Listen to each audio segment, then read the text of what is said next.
Hi, and welcome to Spotlight on UNBC as we celebrate the end of our third season of bringing UNBC right into your living room.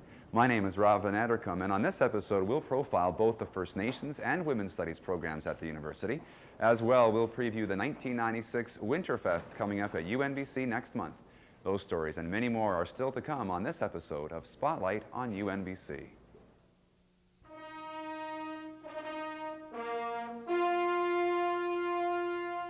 Men and women from throughout this region believed in the idea of a university of the North. They worked hard and they succeeded. I can easily predict that these will be seen as the golden years of this university. You and I have been involved in a process that was a once-in-a-lifetime thing. You can value education and go elsewhere and get the same information. But if you value what you get out of it as a person and your input into it, then UNBC is an awesome experience. I take pride in opening the university, and I wish you all, in whatever capacity you serve the cause of learning, a bright and successful future.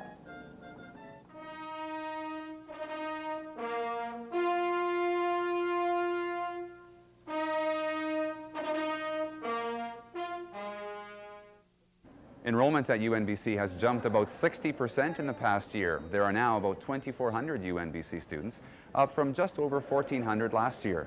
No individual program has grown as much in the past year as First Nations Studies. Last year, about 41 students registered in the program. The number this year is 145.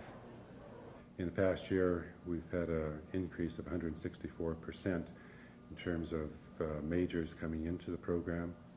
Indicates that there's an awful lot of interest in the community for study of First Nations issues and topics. We've got a large growth in terms of non-Aboriginal people who have come into the program, as well as the First Nations students who have come into the program. I'm non-native and I'm taking carrier language class. And it just opens up a whole new world. Like these people have, the carrier people have such a different way of thinking and looking at things, and it just never occurs to you. Like I'm originally German, so it's very close to English, and it's just amazing, I think, all the different things that just a different worldview, I think, that they have. And I think anybody taking one of these language courses will never say again that it's a primitive language, because it really isn't. It's very complex language. My mother is native, yes, and we were never taught the language. This language course that I'm taking, we were never taught the language, so that's another reason I would like to learn it, just to sort of have more of a connection with my mother and her past. There has been huge growth in the First Nations Studies program over the past year, but also a big increase in the number of First Nations students, from 77 last year to over 200 this year. That's significant when put into context. In Canada, only 4% of Native students go on to university, and less than 1% actually end up getting a degree. To change that, more courses will have to be offered in First Nations communities. An example is the very successful UNBC partnership with the Nisga'a House of Higher Learning. Nearly 90 students are now registered in language and culture courses in the Nass Valley north of Terrace. And there's an awful lot of research to support that students' success. The closer they are to home, the more successful they are. The support programs that you offer, the more successful students are. And the spin-offs of students studying in the Valley and studying at home are insurmountable. Social problems will decline, and appreciation for life and academics, a resurgence of the language and of the culture. I mean, all of that increases dramatically with students studying at home. And that excites me a great deal. I think one big part of it is the cultural aspect, that students can stay here and still go through all the culture things that go on year-round. Like, I missed a lot of it going to school down south for about 6 years, and a lot of things I wasn't able to take part in because I couldn't be home. I didn't have the funds to come home for it. And we've done language courses with the Haisla and Kitimat, with the Tsimshian, Prince Rupert. The Nisga'a have their language courses running. We've got carrier language courses. We are hoping to develop other ones that we're looking at right now. Similarly, culture, we've had courses offered in Tsimshian culture, Nisga'a, and carrier cultures, and there's a demand for us to develop those courses for other First Nations. When we are able to put somebody into a community, or better yet, identify a person in the community who can actually do the courses, the students are there, the students enroll. And they may only enroll in UNBC to take those First Nation Studies courses. They may not have an interest in actually pursuing a degree, but they've got an interest in pursuing study of their own culture, language, and issues that affect them. The programs that we have seen to date are just the tip of the iceberg. That's why they have been so successful. The First Nation Studies have been meeting some of the immediate needs, and there's much more program needs that the First Nations communities have identified, very specific areas in terms of meeting their health and social development needs, social work programs, First Nation administration programs, business administration programs.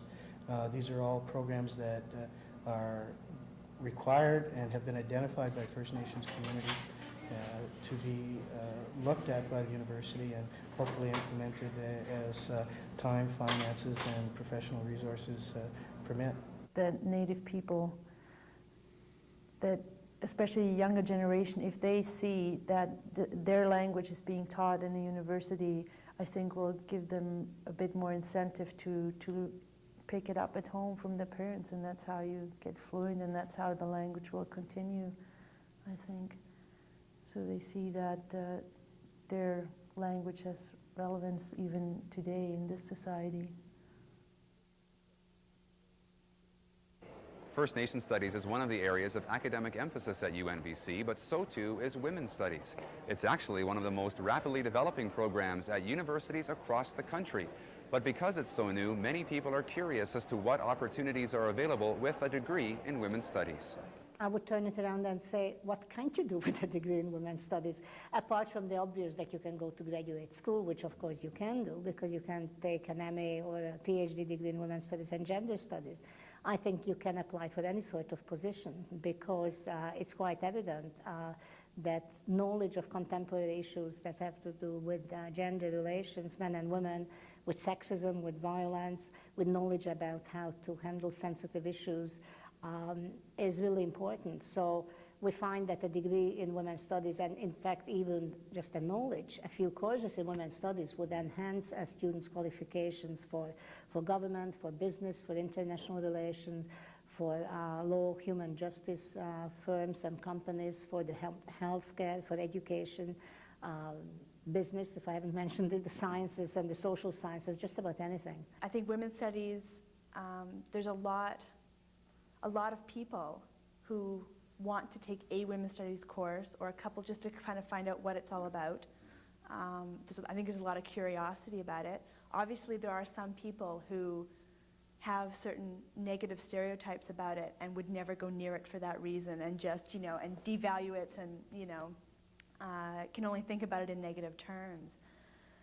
But I mean, I almost think that in a university setting, it's almost maybe a 50-50 split in some ways. There's the people who have the negative stereotypes who will not be educated. They don't want any other information. But there's an equal number of people who do want to know what it's about, and are willing to take a class, or to educate themselves about what it actually is. And I may add that the Women's Studies literature has multiplied and grown so much over the past 2 decades that it's extremely difficult to keep up with it. So for anyone who would say, oh, it's fluff, it's not important, what do people study? I would challenge everyone to come and take one or more of our courses and work his or her way through the curriculum to see just what is it that we're doing. We'll take that challenge and visit a women's studies class, and we notice right away that it is not just for women. Kevin Larson, for example, is working towards a bachelor's degree in women's studies. I also served 9.5 years in the military, which in itself is a very patriarchal institution. And out of those 9.5 years, I served 5 years in the French Foreign Legion. So everything was coming down to me, and everything was taught to me from a very male, this is the way it is, this is the way it's supposed to be. And I just discovered recently that women's studies really allows me to see the world in a different perspective and understand it from a different perspective, and to relate to the world in a different way than I have previously been relating to it. There are certain moments in a women's studies class where I might feel uncomfortable, and that's only because I'm afraid of this new thing, politically correctedness, and I think politically correctedness detracts from real learning, and it sanitizes everything. But other than that, no, I'm not embarrassed, or I'm not uncomfortable in women's studies at all. Actually, I feel very supported in women's studies, and I'm just all for it. Eventually, the long-term goal would be so that men and women will come to understand each other as who we are, and not for what we are socially constructed as. And I mean, it's not even that we are told. It's just that we think it's natural. We just see it. It's so, as you said again, it's deeper than just the explicit saying. It's questioning, like, just because I'm biologically a woman, does that mean that naturally I am nurturing, naturally I am compassionate? Or are these things that have been culturally taught to me, that I've been socialized to behave in this way since I was born, right? So you look at those things and you take it a step further. I guess it's sort of about, what, eliminating patriarchy, isn't it? Because patriarchy involves dominance, and it's usually like male dominance over women, so men are subjects and women become objects or others, like we see in the media. So what we want to do then is try to find an equality where men and women are not the same, but where they're standing on equal footing. Exactly. And where we're looking at our differences. Women were mostly written out of the curriculum, and they were written out of history, they were written out of literature, and what we're trying to do is to redress this lack of women in academic institutions, in society, and redress the balance. We were trying to put women back into knowledge, into science, into society. They were never out of that, but their accomplishments have been trivialized and minimized over hundreds of years. And I don't think that any academic institution that wants to be relevant in the late 20th century can afford the luxury of not to deal with women's studies.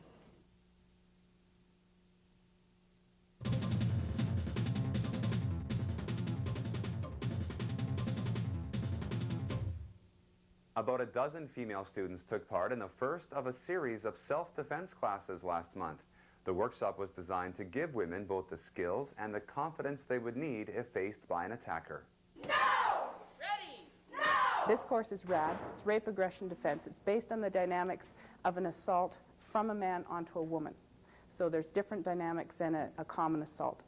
The aim of the program is to enhance the options of self-defense so they can be viable for the woman who's attacked. She has personal weapons she carries with her day to day, not sprays or keys, her hands, her head, her feet, her knees, and just to teach her how to use those so they will be effective if she is attacked. Let's get party together. No! Come on.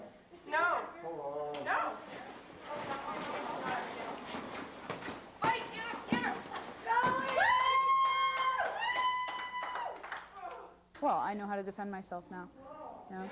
Maybe not compared to someone who has a gun or something like that, but you know, definitely hand-to-hand contact, I can get away, at least get away enough to get help or something. You know? Most men are raised to learn how to fight. Women aren't. Women are nurturing. And what we're trying to do is teach them that there may be a point in your life where you have to fight back. A lot of women live in fear, and we're saying that fear may be good, but don't let it control your life.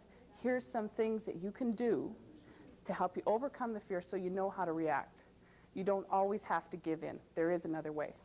Research activities are a big part of what happens at universities across the country, but it's often hard to identify exactly how big of a part they play. Well, at UNBC, research grants totaling $3 million were awarded in 1995. Some of the major grants include $600,000 to establish the Northern BC Child Welfare Research Centre, more than $500,000 in forest renewal monies, nearly $50,000 to examine the link between social skills and health in children, and a $200,000 project to help implement local government reform in Siberia. It should be noted that some grants are paid out over a number of years.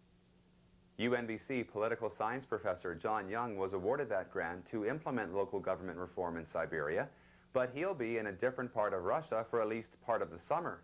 Professor Young has organized a unique learning experience for students who want to experience Russian political issues firsthand. Up to 20 students will be able to take a month-long course on Russian politics in Moscow in July.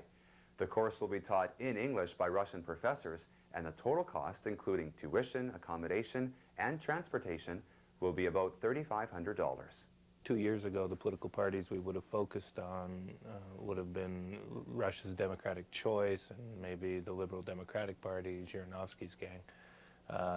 Now the way things have changed, the lectures I'm sure will focus on the Communist Party of Russia and different parties. So we have lectures set up in ways that allow us to be flexible in the specific content of the course. But the lectures themselves are only 2 to 3 hours a day. By far the most important part of the course will be the kind of excursions that we go on to let the students become familiar with Moscow, and the kind of investigating and pioneering the students will do on their own in the afternoons. As I said earlier, the kind of questions you get, the kind of things students want to find out about Russia are often not the kind of things you read in the textbook. It comes from walking up stairwells in apartment buildings and getting a smell of what a Russian apartment, what it smells like. That in itself is an education I think is critical. Just knowing the sights and sounds and the atmosphere. And those are the kind of things that you bring home. And those are the kind of things you could never get from reading a book. If it was just a question of learning about the Constitution, we could do that here. The UNBC Daycare Center opened in January and now has about a dozen preschoolers registered. Even though the entire complex can accommodate about 60 kids, only one of 2 preschool centers is now open for business.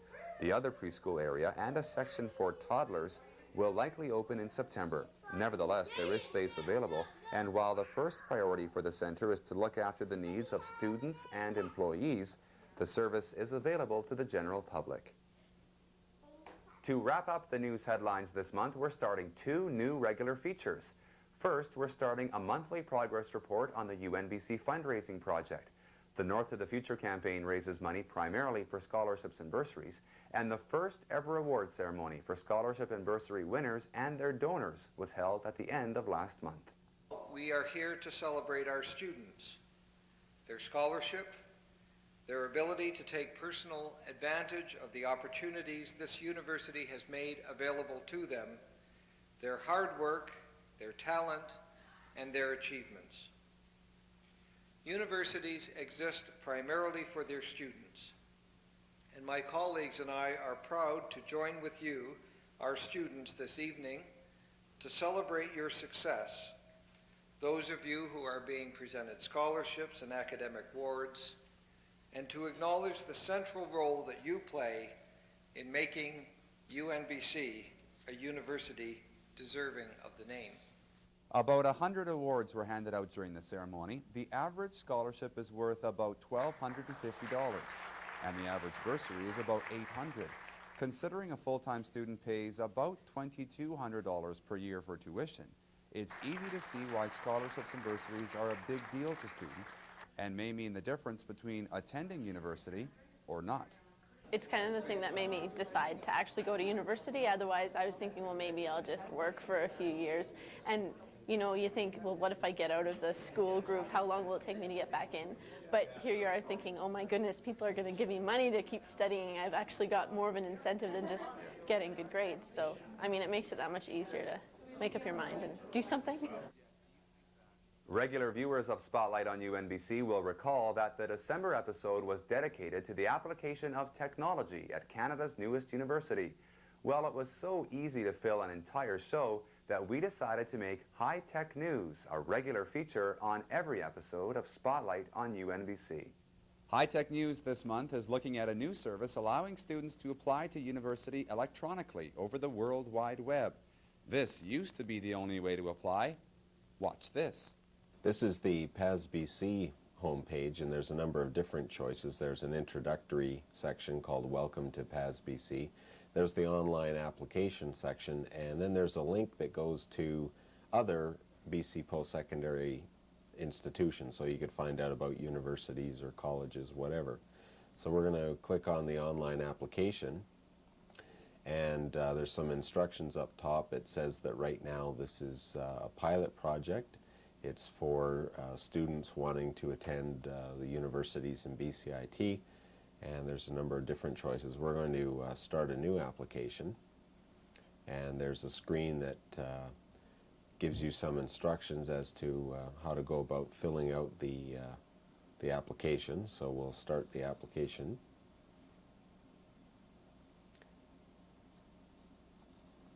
And the first thing that we have to do is fill in our name, so we click on the name box. I have a saying that the airplane made the world small, because you can essentially go anywhere in the world in 24 hours on a plane. The web has made the world big, because whatever you can think of that's out there in the world, it's on the web somewhere. And there's just a vast amount of information out there. When I went to school, which wasn't too long ago, if you wanted to learn how to use the keyboard, you took a typing class. Yeah. You know, there was no computer, and it's really changed over time. So they're used to it, and they've got the access to it. One of the things that was talked about in setting up this service was, well, students in some of the smaller communities may not have access to this. Well, just the other day, I think it was our second online application that we received, came from Houston Secondary School. The student was in the school just on lunch hour. I think he came in at like 12:16, filling out the electronic application. So this is, you know, everywhere, and I think students are quite up on the technology and know how to use it. It's been said that if you do something twice at UNBC, it's a tradition. Well, if that's the case, the UNBC may soon have its next great tradition. The second annual UNBC Winterfest is coming up March 8th and 9th. Winterfest is all about showing people what university is really like. There will be academic program displays, but also student club demonstrations and fun events like a paper airplane contest here in the atrium of the administration building and a world's worst lecturer competition. For a little kid, a kid in kindergarten, it's a chance to sort of get wowed by the magic of science and the other disciplines, get to see something that they may not have seen before. For somebody in grade 7, for instance, it's a little more of an exercise in learning and understanding about what a university does and why it does the things that it does. But it's also a chance to have some fun.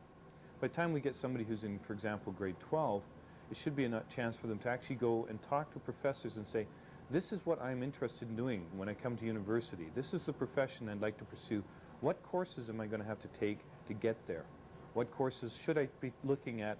How do I get to where I want to be? Last year's festival featured a range of indoor and outdoor activities. Many will return for the second annual event, but there will also be some new events like the Chemistry Magic Show.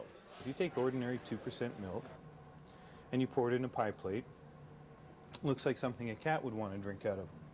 By simply adding food coloring, we produce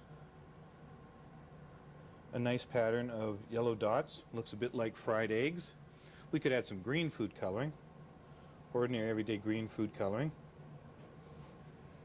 Add some red food coloring. And by itself, this isn't a particularly interesting experiment. It looks kind of neat. We have a nice pattern, we have some different colors and a little bit of diffusion going on. The dots are basically standing still.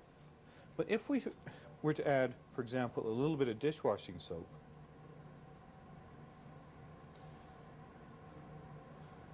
then as we add the dishwashing soap, it forms what are called micelles. And the micelles are formed with the fat molecules in the milk. The fat molecules get saturated with the color, and the micelles pick up, or the soap picks up the milk fat and pushes it aside. The same thing happens in a sink of dishwashing liquid. As the soap gets pushed aside, it hits the boundary of the plate, it gets wrapped under, passes back underneath the solution, and swells up again. So we get this swirling convection pattern going around and around, and we get good mixing of the colors. The reason I do it is sort of threefold. One, because it's a lot of fun. And it's a lot of fun for me to do it, and it's a lot of fun for the audience. It's a very participatory show. People tend to see it and they go, ooh, ah, and there's lots of bangs and flashes. The other is, well, the other reasons are to demystify science. People tend to think of science as being a difficult topic, to think of science as being something distant from them. Over there they do science, over here we do the rest of life. But really the two are integrated. And the other purpose is to sort of intrigue people, make them ask the question, why did that reaction go? How did that reaction go? I had a student yesterday come into my office, and he wanted to tell me that he was having a really good time here. And he was enjoying himself.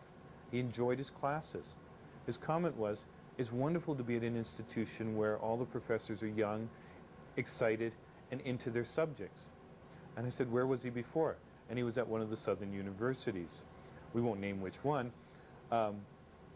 But he basically was thrilled by the notion that he had professors who were keen, who were interested, and who were excited by what they were doing. And this is what this university offers. When they're not in class, UNBC students are involved in all sorts of different activities, the student newspaper, clubs, or recreational teams. But we found one student with a pretty interesting hobby. You could call him UNBC's very own Rob Roy.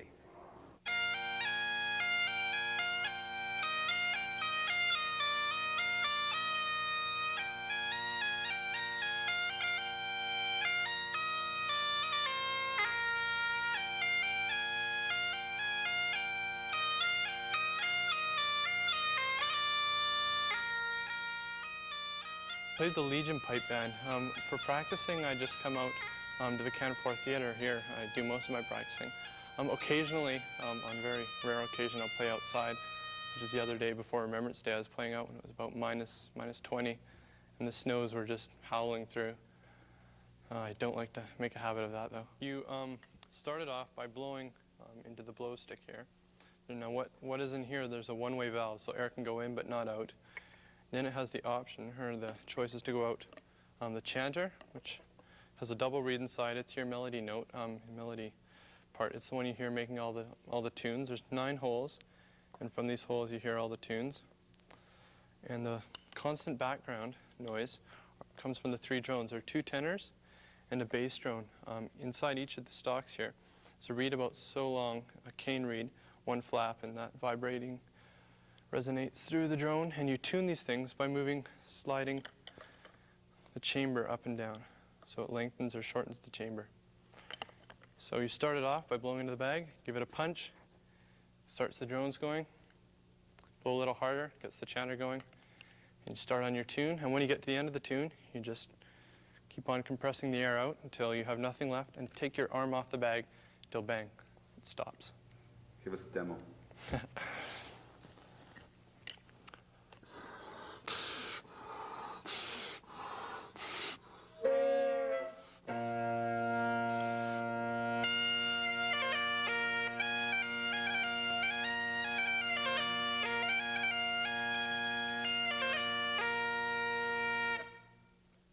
There you go.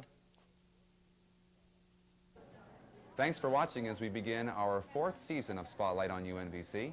As is customary with the anniversary show, we'll roll some bloopers as we roll the credits. I'll see you next month. Cool rollings. Cut!